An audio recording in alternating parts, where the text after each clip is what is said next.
أشهد أن لا إله إلا الله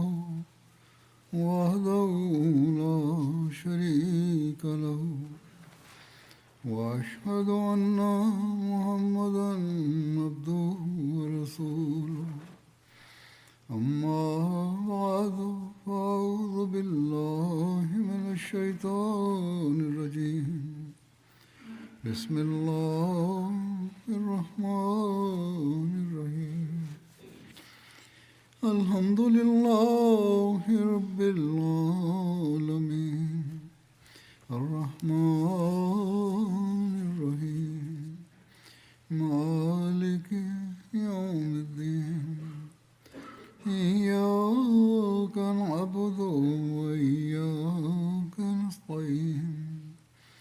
اهدنا الصراط المستقيم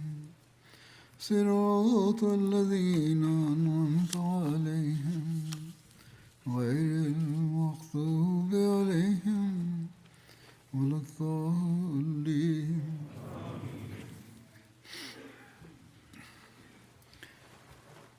गुज़श्ता खुतबे में金曜説教で、私は聖なる預言者サッララフレワレサラムの美徳を神様に対する愛情という側面からお話ししました。そしてこの時代、聖なる預言者の真の従者である約束されたメシアの行い、そして神様への標準にその愛を見出すことができます。つまり、神様への愛情の高い水準、そしてその結果、神様から享受する様々な恩恵、祝福、そして約束されたメシアの神様に対する愛、それを人々も感じ取っていました。いくつかの出来事を話す前に、私は約束されたメシアの言葉を引用して、この愛情について話したいと思います。ある箇所で約束されたメシアはこのように述べています。言葉では言い表すことができません。私のどの行いを、これほどの多くの神様の祝福と助けを得ることができたのか。私は自分の中で、どうやら自然的に、先天的に私の中には神様への愛と標準があると。それを誰も引き離すことはできない。ですからこれは神様の祝福であり、その結果私は多くの恩恵を受けたと。前回の以前の金曜説教で私は約束されたメシアはそれを様々な箇所であらわにしています。なぜこのようなものを得たのかというと、私は聖なる預言者サラララサラムの完全に標準し、そして愛しているからです。そしてその結果、神様からの恩恵の扉が開かれたのです。そしてそれを理解することもできました。そして神様の祝福、慈愛の雨が、自由が降り続けたのです。ハズル・シェイク・ヤクーブ・アリサは約束されたメシアの生涯についてお話ししながらこのように述べています。約束されたメシアはこのように記述しました。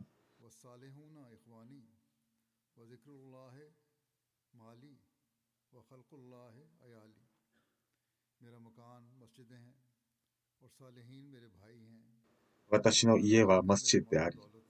そして聖者は私の兄弟であり、そして神様を念じることは私の富であり、そして人類は私の、つまりこれらはすべて彼の周りを回っている。約束されたメシアはある箇所でこのように述べています。私たちは誰に対しても神様のために愛します。それが妻子であり、友人である。すべてのこの関係は神様のためにあるのです。これが神様が説いた教えなのです。そしてそれを聖なる預言者サラサランが述べてこれを広めるようにとお伝えしたのです。そしてこの時代において、聖なる預言者サラサランの享受することによって約束されたメシアの行いに見出すことができます。約束された飯はこのようにも述べています。サディク、つまり誠意ある者はどんな困難が立ちはだかってもその誠意を忘れることはありませんし、最終的には必ず神様が助けてくれると信じているからです。そして神様に感謝を、捧げ、しかし同時にもし全員が見捨てたとしても、自分が一人になったとしても、私は決して恐れていません。なぜかというと、神様が共にいる方を知っているからです。私が八つ裂きにされ、粉々にされたって、そして誹謗中傷を受けたとしても、必ず私は最後に勝者となるでしょう。私のことは誰も知りませんが、しかし私は決して無に終わることはありません。敵のこの策略は全く無意味なものである。人々を聞きなさい。私以前にどんな聖者が失敗したでしょうか。どんな誠意あるものを神様を滅ぼしたでしょうか。ですから覚えておきなさい。しっかりと聞きなさい。私の魂は決して破滅する魂ではなく、そして私の、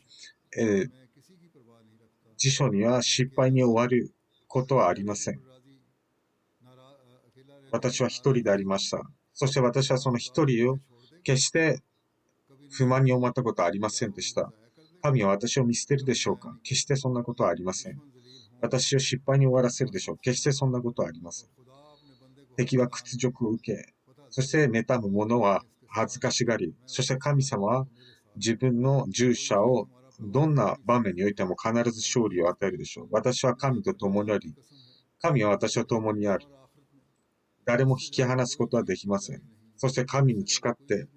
現世においても来世においても、神様の宗教が広がり、ことがどれよりも好ましいことです。一つではない。どれだけ何十万、何百万難の困難、苦難が立ち上がったとしても、私には力が与えられているのです。それを通過する。ペルシャ語である詩があります。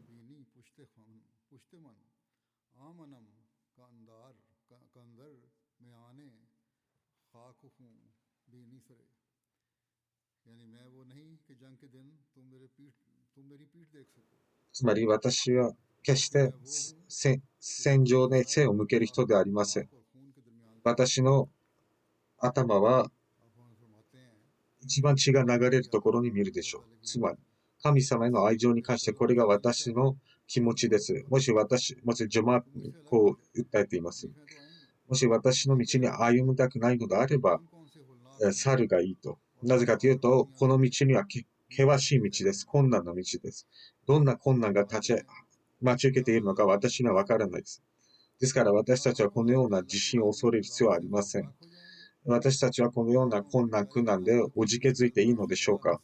あるいは私たちは神様の試練から自分の身を守ることができるのでしょうか。メツァブシーレマサブがある伝承を述べています。神様への愛情、そして約束されたメシアのその宗教に対する犠牲、このように述べています。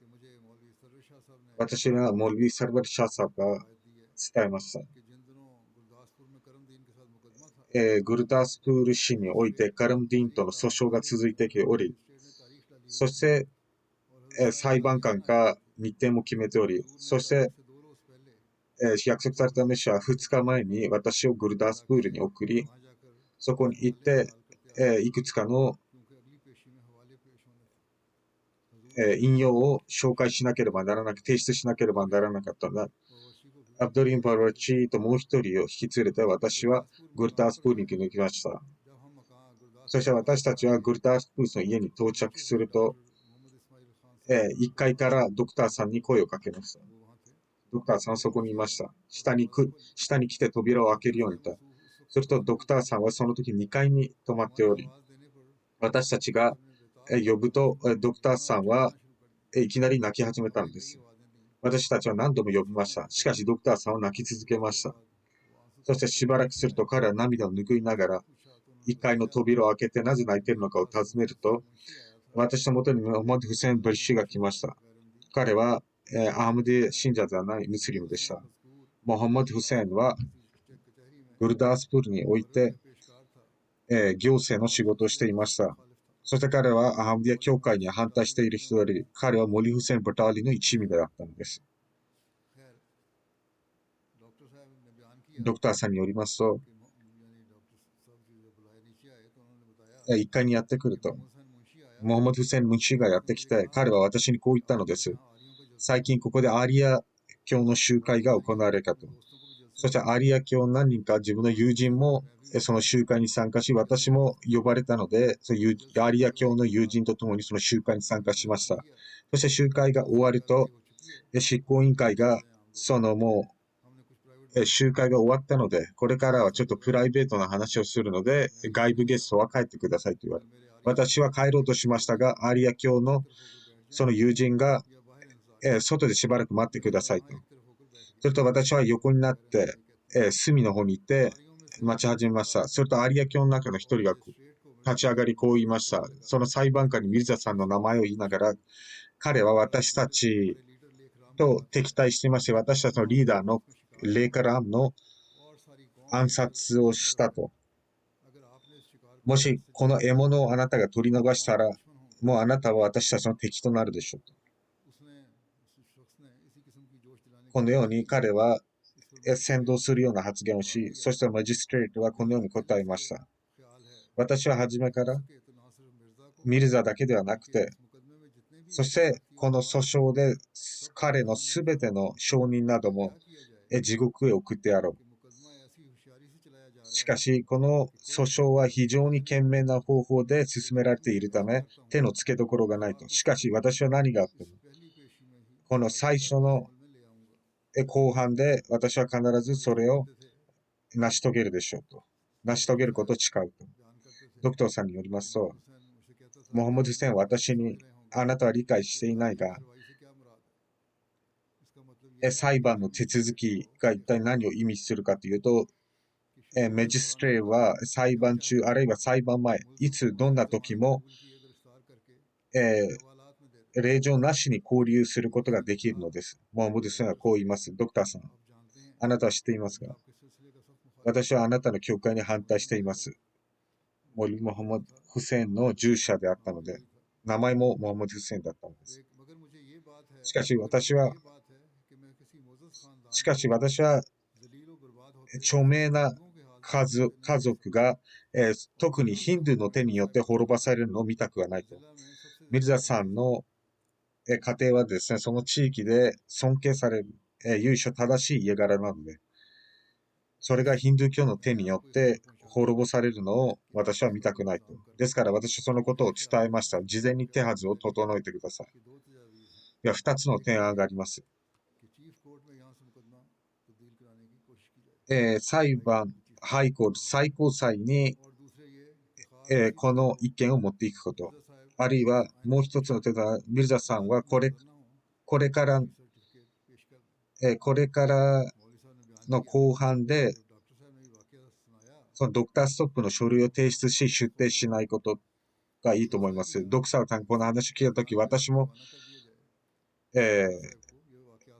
びっくりして、そしてすぐにこのあったことを、約束されたメシアのカディアンに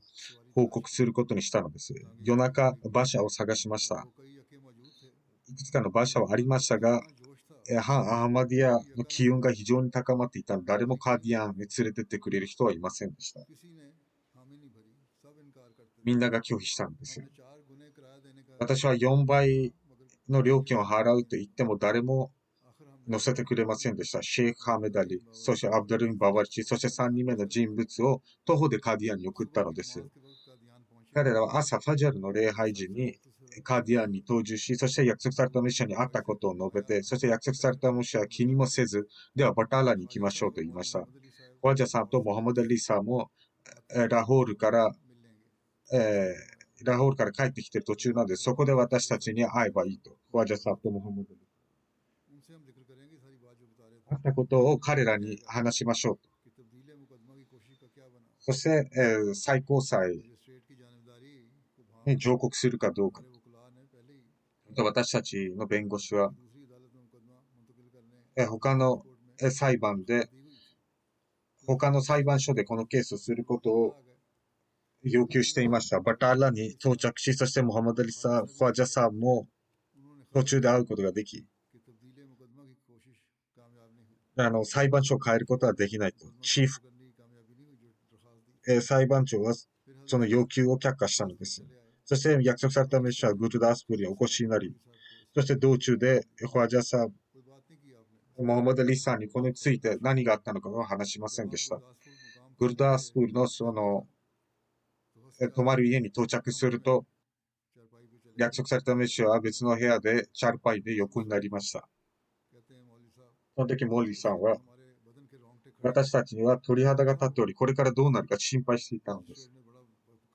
マジストレートはそんなことを言いましたから。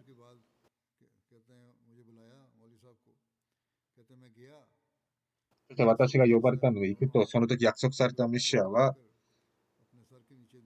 自分の手を顔の横にしながら横になっていたのです。私が来ると、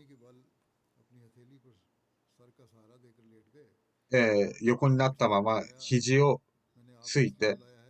私は何があったのかを聞こうと思いあなたを呼びました。その時部屋には誰もいませんでした。ミヤ・シャディカンが扉の近くに座っており、そして私たちがここに来て、ドクター・イスマイル・カンさんが泣いているのを見て、そしてドクターさんがムンシー・モハマド・フセンがやってきたことを話し、そしてモハマド・フセンが何があったかと話しました。約束された人は静かにそれを聞いていました。そして私がシカール、つまり獲物という言葉を使った瞬間、約束された人はすぐ立ち、そして目には輝きがあり、そして顔は赤くなっていました。そしてこう述べたのです。私が彼の獲物ですか？私は獲物なんかではありません。私は獅子であり、そして獅子も神の獅子です。誰も神の獅子に手を触れることはできない。その言葉を言いながら約束されたメッシャーの声は非常に高くなり、そして部屋の外にいた人たちも非常にびっくりして、しかし部屋の中には誰も入ってきませんでした。約束されたメッシャーは何度もこう言ったのです。神の獅子という言葉を繰り返しました。その時、約束されたメッシャーは常に目を視線を常に下にしていましたが、その時はまっすぐ見ており、そしてその威厳のあまり私は彼の顔を見ることができなかったのです。そして彼はこう言いました。私はどうすればいいでしょうか。私は神の道のためなら手足に鎖でつながれても全く構わないと。何もありません。大丈夫です。しかし神様はこう言って言うのです。いいえ、私は必ずあなたを助け、そして名誉とともにあなたを解放するでしょうと。そして約束されたメッシャーは神様への愛について語り始め、30分近いほどそれをずっとお話ししたのです。つまり神様への愛情と、そしてその犠牲の精神、そして神様への信用信頼、そしてこの信用信頼があること、それは神様愛情の結果なのです。私が神を愛している。そしてどんな犠牲も厭わない。ですから神様は決して私を無駄にすることはないと。そしてもう一つの出来事があります。ある時、スーパーデンテンポス・レカラームの意見について、彼は所長でしたけども、自分カディアンにいきなりやってきて、そしてみんなセノワさんがそのことを知ると非常に恐れをののき、そしてすぐに約束されたメシアのもとへ行って、そして涙声でこう言いました。警察の所長が令状を持ってあなたを逮捕しに来ていると。その時約束されたメシアは自身の本であったヌール・コラーンを執筆しておられ、顔を上げて、そして非常に和やかに微笑みながら、ミルさん。人々は喜びのあまり金銀のネックレスを着るときがあります。しかし私たちが神様の道において、その鎖のネックレスを着たと思えばいいです。しかしそんなことは決して起こりません。なぜかというと神様の統治が真の統治であり、決して神様はその聖者や、使いをそのような屈辱を与えることはありません。そしてその、失敗に、彼ら警察側は失敗に終わったんです。約束されたメッシャーはある時このように述べ言いました。このような訓練、困難が立ちはだかると一番心配なのは信仰が弱い信者です。もちろん様々な迫害運動があり、そういう時に約束されたメシアはこう言いました。私は常にその教会の信仰の弱い人たちのことが気になってしまう。なぜかというと、私に関して言えば、もし私には明確な声で、あなたのどんな望みをもう叶わないと言われたとしても、神に誓って、神様に対する愛情、そして決して神様への奉仕が少なくなることはありませんでしょう。なぜかというと、もう私は神様を見たので、そして神様への信用、信頼、そして愛情というもの、それが決して劣ることはありません。何があっても。そしてモバルカのはベガムサイバーある伝承このように言っています。約束されたメシアは、この神様への愛というものが彼の細胞の一つ一つにあり、常にその行動と言動から分かっていました。私は常に礼拝の時間でなくても、礼拝の時ではなくても、神様を泣きながら呼びかけているのを何度も聞きました。私の愛しい神よ、私の愛しい神よ。この声をずっと唱え続け、そして私は今もその声が耳に残っています。そして約束されたメシアの涙が私には見えます。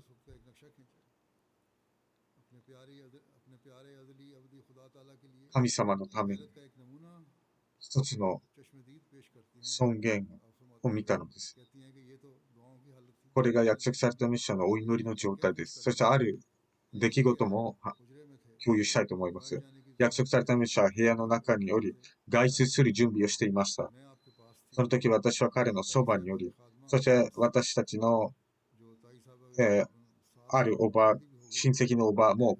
彼女はアハムデ信者になり、ベシティマクバラに埋葬されていますけど、ハズレタ・アマジャンの元へ持ってきて、親戚関係でもあったので、あなたのチャッチャ、ミルザ・エマムディンの死を悔やみ始めたのです。彼がそのお悔やみの言葉を、彼は非常に素晴らしい人であった。バラエチャンガ・バンダシ。約束されたメシアがやってきて、顔は赤くなっており、そして自分の杖で地面を叩きながら、不運な人、あなたは神の敵であった人物を称えるのですかと、彼はイスラムから離れており、そして神の存在すら信じていませんでした。つまり彼の家にいながらこのような話をすることが耐えられなかったんです。ナワムバルカ・エマ裁判によりますと、その親戚のおばは逃げていったミルザ・イマムディさんは無神論者であり、ですから約束されたメシアは決してこのような無神論者が褒めたたえることを好まなかったのです。モハマド・ラスール・ラ・サララ・サラムの標準に小さい頃から神様への愛に時間を過ごしたのです。ミルザ・ブシーラムサール伝承にこのように述べています。シク教徒の地主によりますと、彼は約束されたメシアに私の祖父を通じて、求人を求めました。私の祖父に、約束されたメシアの祖父に、私にはあなたが孫がいると聞きましたが、見たことがありません。約束されたメシアの祖父は、父親は微笑みながらこう言いました。はい、私には息子がいます。しかし彼は、神父のようにどっか隠れていると。もし彼を探したいのであれば、モスクワへ行ってください。そこへ見つかるでしょう。またさらなる詳しい伝承によりますと、モスクワへ行って、ブーズする場所にいるかもしれません。そこにいなかったら、帰らないでください。モスクワの中へ行って、そしてどこかモスクの角にいるでしょう。しかしそれでも帰らないでください。そしたらどこかのサフに彼はいるでしょう。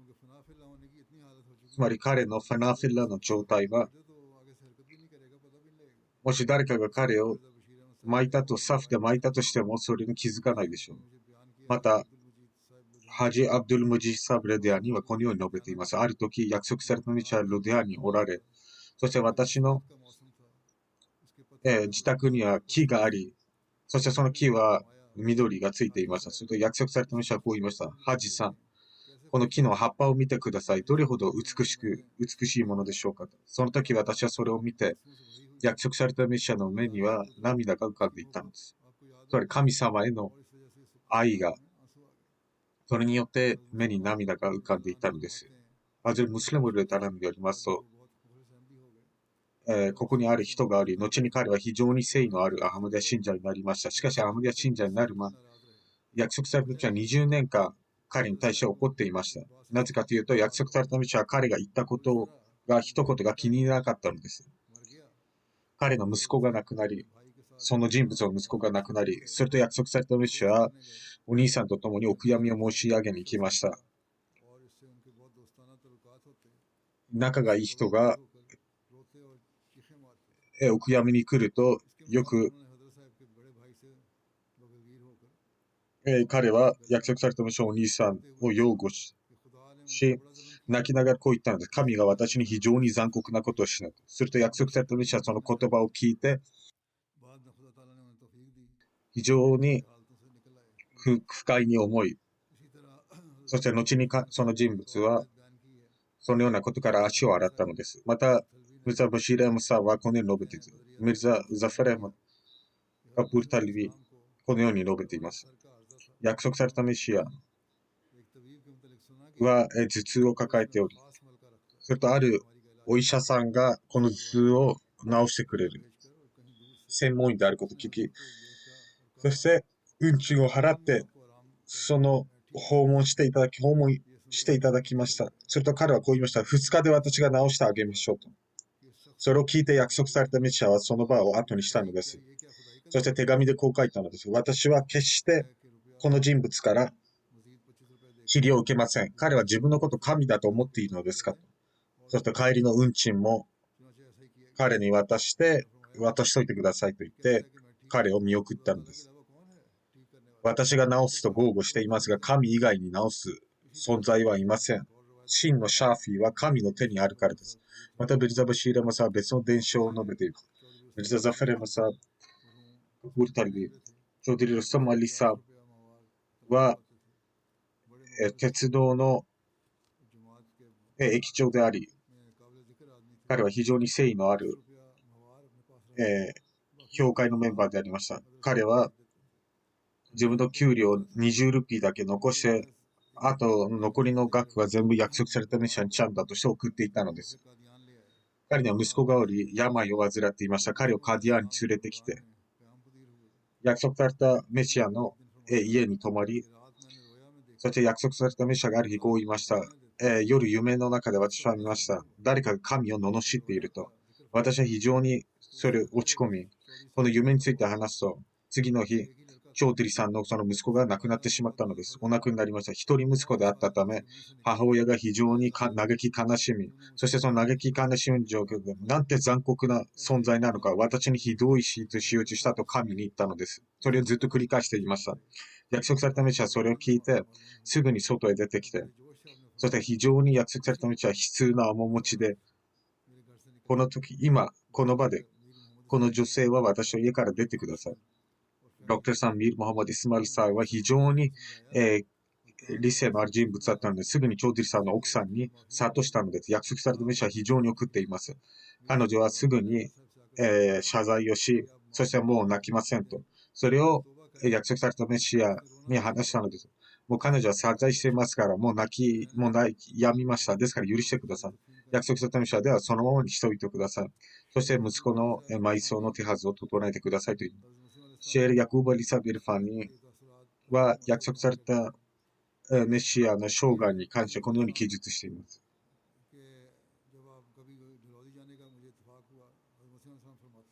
約束されたメシアとともに、約束されたメシアによりますと、自らこう語っています。モニール・ファニさんはこれを書いています。ドホズィに行く機会があると、その山々を見て、そして流れる河川を見て、私の心で自然と神様を褒めたたえること、そして崇拝に非常に旨味を感じ、そして神様への愛情を話しながら、このように述べています。非常に神様に対する愛情というものが特別な人々、つまり神様の愛する人々の心に育まれる。彼らがどんなに困難に陥ったとしても、その愛情が劣ることはありません。消えることはありません。つまりどんな状況下にあっても、このような人々の心には神様への愛が少なくなることはありません。どれだけ彼らが粉々にされて八つ裂きにされた、どんなことがあっても、決して彼らは神様への愛以外何も見出さないでしょう。また別の伝承でミルザ・バシーラムさんはこのように述べて、モラバキさんはこのように述べて、サブザダ・ミルザ・ムバリケ・マスさん、マルフームが病を患っていたとき、約束されたメシアはよく心配していました。サブザダ・ミルザ・ムバリクさんが亡くなると、サルダー・ファザル・ハクさん、そしてドクター・イバードゥッラさんが、そして私も自ら、お悔やみを申し上げにカディアンに来ました。約束されたメシアがモスクにおられたとき、その時いつも以上に喜んでいるように見えました。息子が亡くなったことのお悔やみを申し上げると約束されたメシアはこう言いました。ムバレケまでは亡くなりました。私の神が言ったことが満たされ、成就された。なぜかというと、神はすでに以前に彼が早く亡くなるか、あるいはとても素晴らしい聖者になる。もう神様が彼をお呼びになったので、ムバレケマだけではなくて、1000人息子がいて、1000人亡くなろうが、もし神がそれを喜んでいるので、神の言った言葉が成就されるのは私の喜びはそこにあると。しかし私たちはお悔やみを申し上げに行きましたが、しかし、お悔やみの言葉は口から出ませんでした。アザムバルカ・ベガム裁判はこのように述べています。約束されたメシアがいかに神様を愛していたか、どんな場面でもそれを見出すことができる。ある時約束されたメシアが非常悲痛な面持ちで彼はお祈りをしていたのです。そして何度もピャレアラ、ピャレアラと唱えていました。非常に神様を愛していました。神様に愛していたのです。彼の表情にはその神への愛を伺うことができます。そして約束されたメシアの言葉が、ロディアノの有名な聖者ハズムシ・モハマド・サワがハッジに行くときに、約束されたメシア、彼にハッジに行く前に手紙をこのように書きました。彼に宛てて。この小生のある望みをできれば叶えてください。ベトルラ、そのカーバ神殿を見たとき、この何の地位もないこの従者からお祈りを申し上げてください。アルハムラヒミン、あなたの従者が多くのグラメマ、小生グラメマ、あなたの地であるヒンドゥスタン、インドにいます。私のすべての罪を許してください。あなたは非常に慈悲深いおたけであり、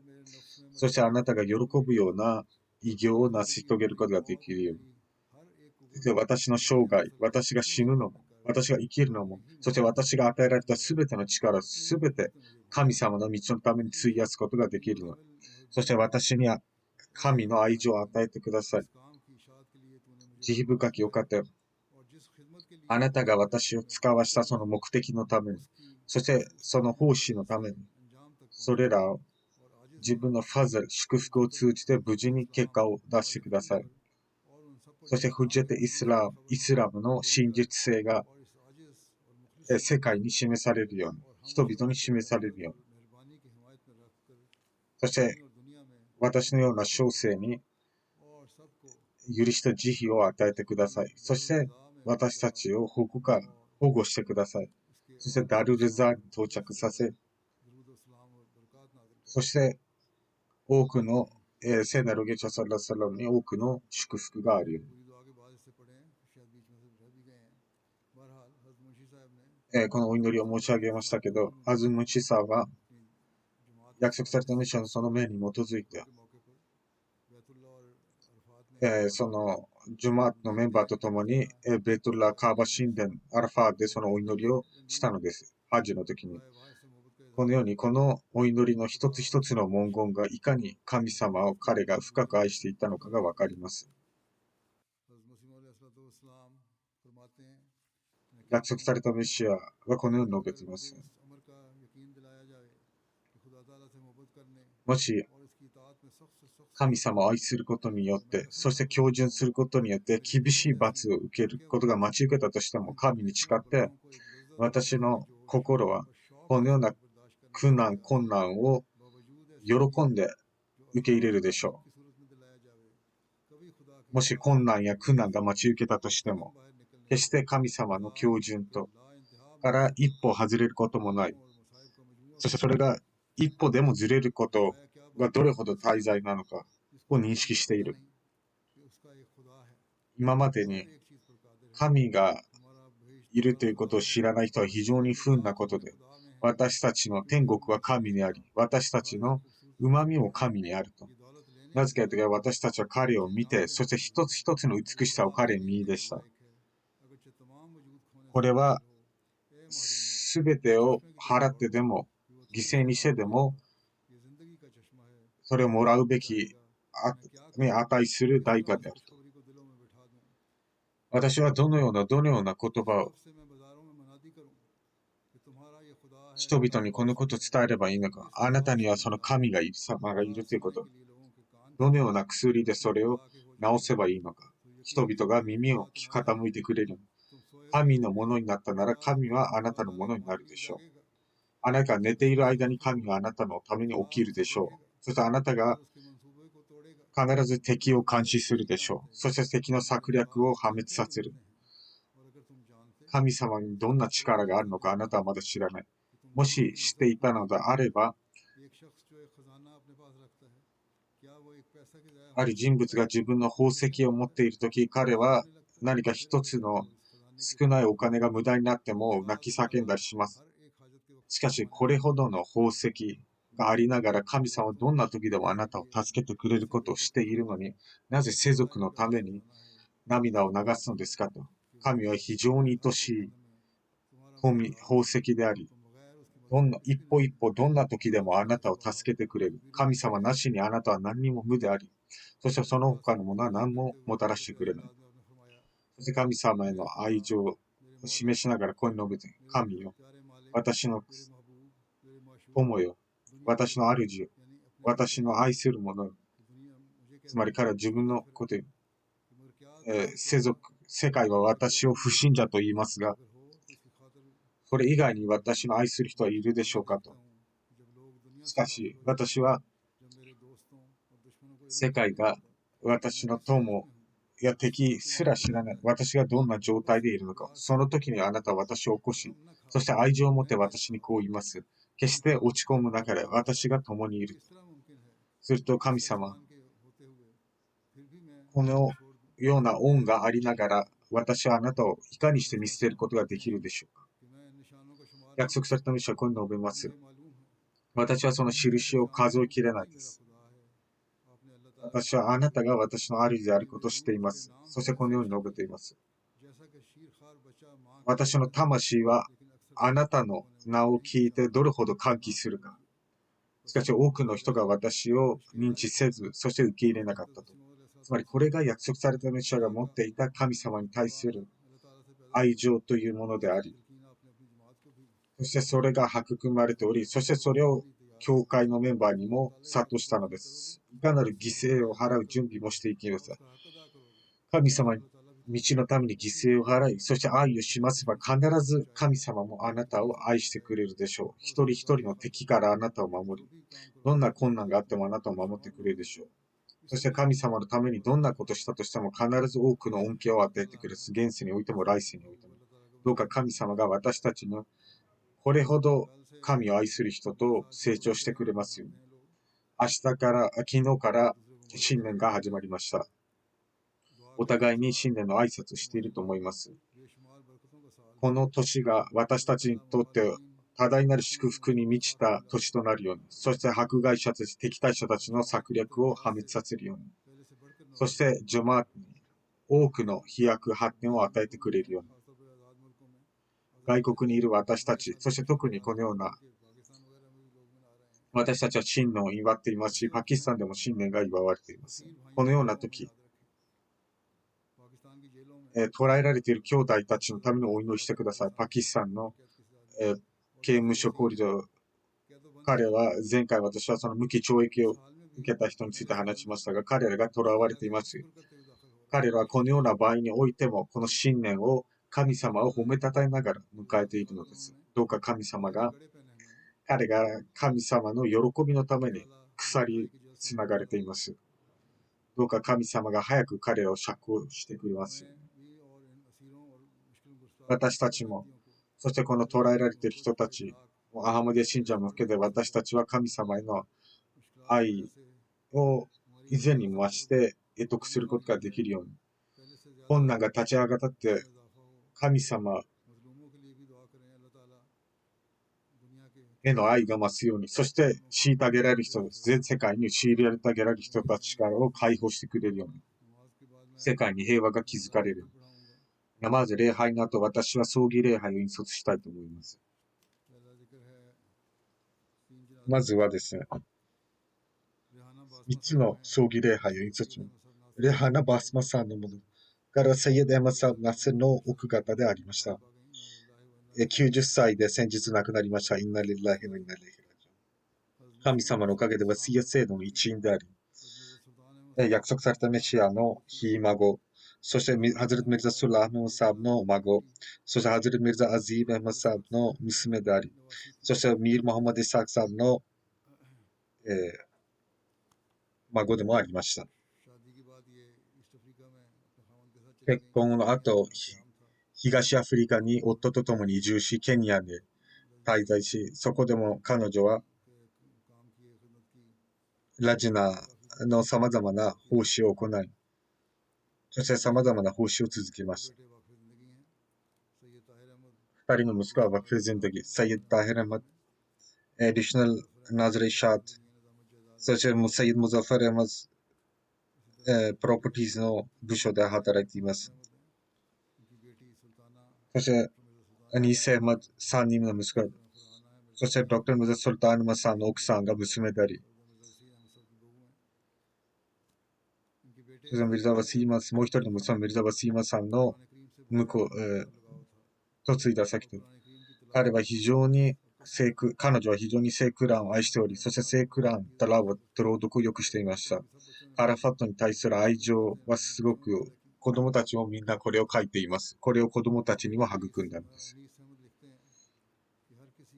アニーセマさん、息子によりますと、必ず人々の喜びによく参加し、そしてナフリロゼもよくしていました。娘のファラハナ・フーズィアによりますと、私は幼少期から母がタッチュと捧げるのを目にし、そしてよく礼拝を捧げ、そして子供たちもそうするようにしていました。聖クランを朗読することによって、私の母は長い章をよく暗記していました。そして私たちにも聖クランの朗読を大声でするようにと勧めていたのです。そして聖クランを何度も朗読することによって、彼女にはどこかで朗読したいとしても、間違えても母は聞いただけでその間違いを訂正していました。このようにおもてなしをよくする人でもあり、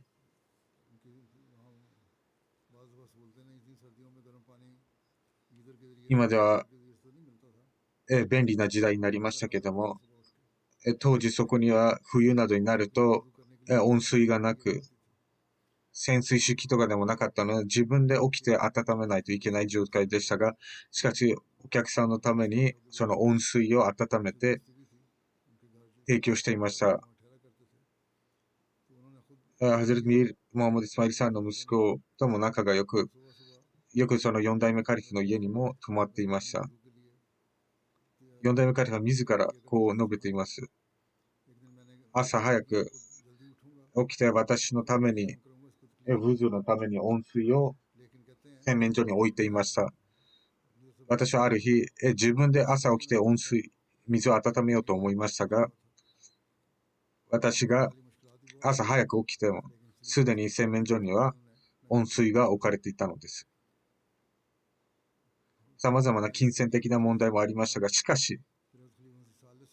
うまく家庭環境を築いていたのです。ケニアにいましたが、その後3代目カリフ、レムラーレの命によってパキスタンへ帰国し、そして以前のような状態ではありませんでしたが、しかし全てを甘んじて受け入れたのです。アティカ・ファルザーナ妹さんによりますと、彼女は非常にジャマートに対する尊厳を大事にし、ジャマートに反することを決して耳に傾きませんでした。そして、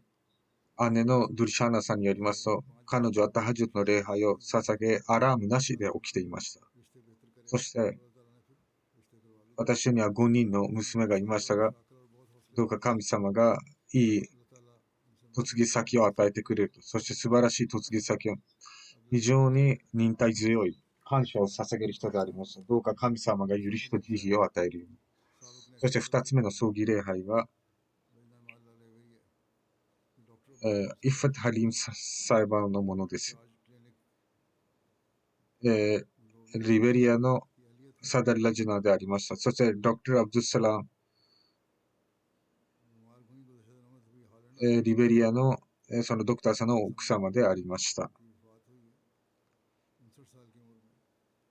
治療のためにオランダへ来ていましたが、12月21日に59歳で亡くなりました。ナリラヒワイナイレヒラジュン。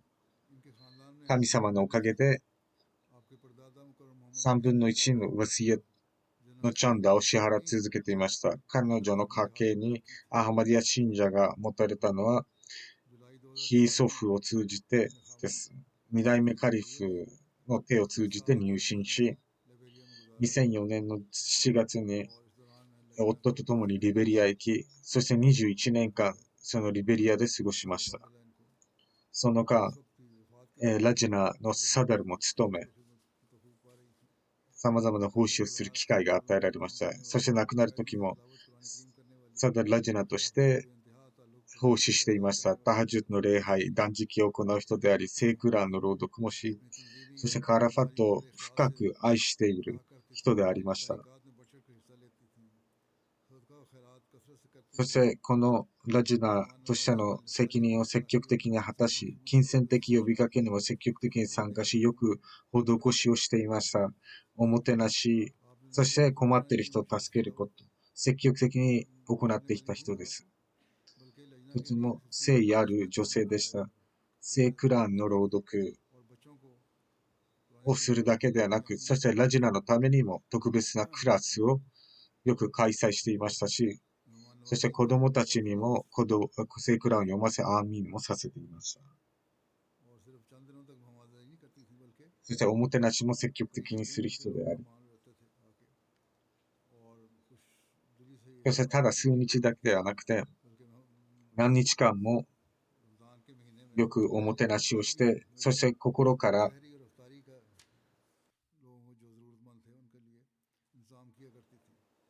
おもてなしをし、そしてラマダンの作りには、セヘリとアフターリーを必要な人々に提供していたのです。知っている人は、彼女を知っている人はみんなよくそれを話してくれていました。アルファサイバというアルサダルサイバーはこのように述べています。礼拝について話して、家に帰るとき、礼拝を、礼拝の時が来ると、まずは礼拝をしてから、そして何か他のことをします。何か仕事をしてから礼拝であると、まず礼拝をしてから他の仕事をやるというスタンス。そしてファルク・シャビーサー宣教師はリベリアの宣教師ですけれども、イファト・ハリム・サイバの特性を述べるなら、彼女の生涯を述べるなら、彼女はアハマディアの真の姿であったと。そしてリベリア人の方々、モモグローマさんは、宣教師でありますけど、彼はこのように言います。何度も私は彼女と会う機会がありましたが、そして何度も私は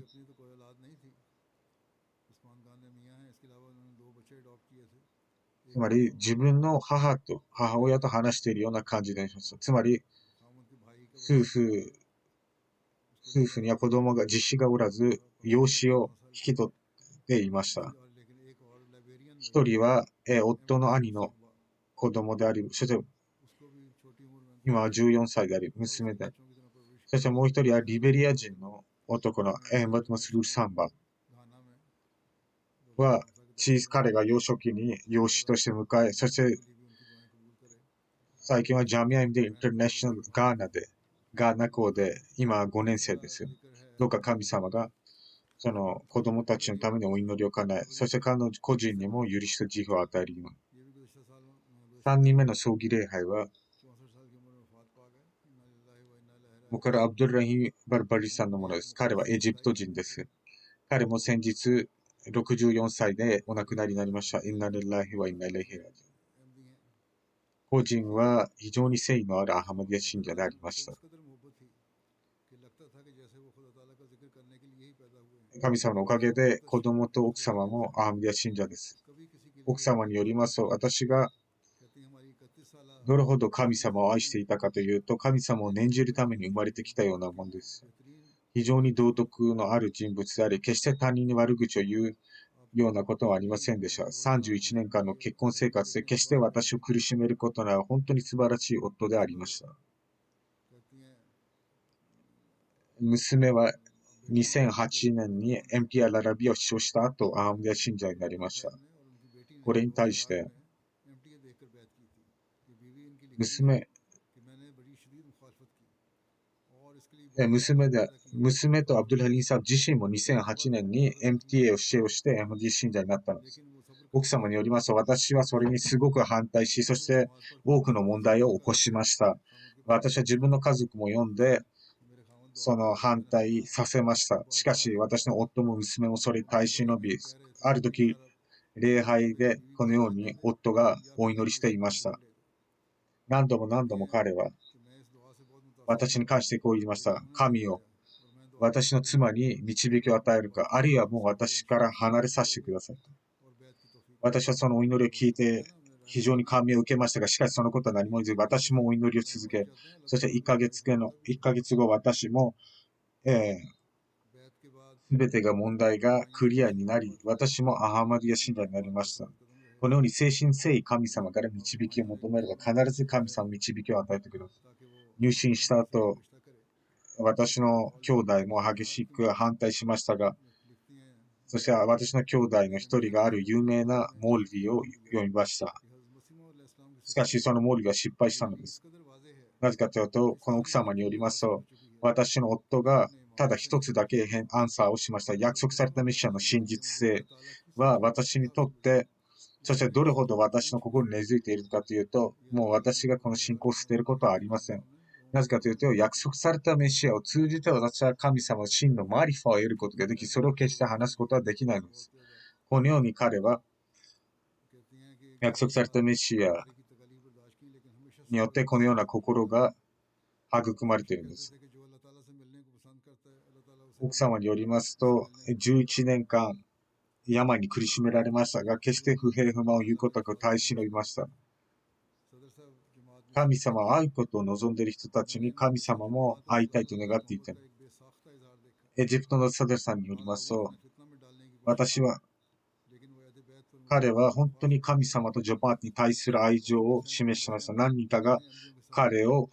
陥れようとしましたが、決してアハマディア信仰を捨てることなく、そして彼が亡くなった後、多くのアハマディア信者ではないムスリムたちも葬儀礼拝を捧げたのです。そして息子はアハマディア信者ではありませんでしたけれども、しかし、必ずアハマディア信者が葬儀礼拝をするようにと言いました。息子はまだアハマディア信者ではありません。しかし、いい道徳の持ち主であり、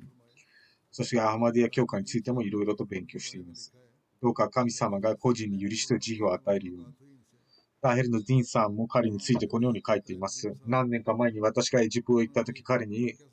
会う機会がありました。タヘルのディンさんはその時、私にある出来事を話してくれました。彼の奥さんがどのようにアハマディア信者になったのか。私は約束されたメシアを信仰していました。そして私のお祈りも叶えてくれて、妻にもそのお祈りを叶えてアハマディア信者することによって、私の信仰をより強固なものにしてくれました。なぜかというと、私に激しく反対しており、そしてしかし、もう今では私と人と人のジョマートイベントに参加し、そしてジョマートのいろんな奉仕をしています。ラジナのすべてのことをしています。どうか神様が彼の子供たちにも娘にも、そして妻にも誠意を与え続け、そして息子にもその入信する機会を与えてくる。個人に許しと慈悲。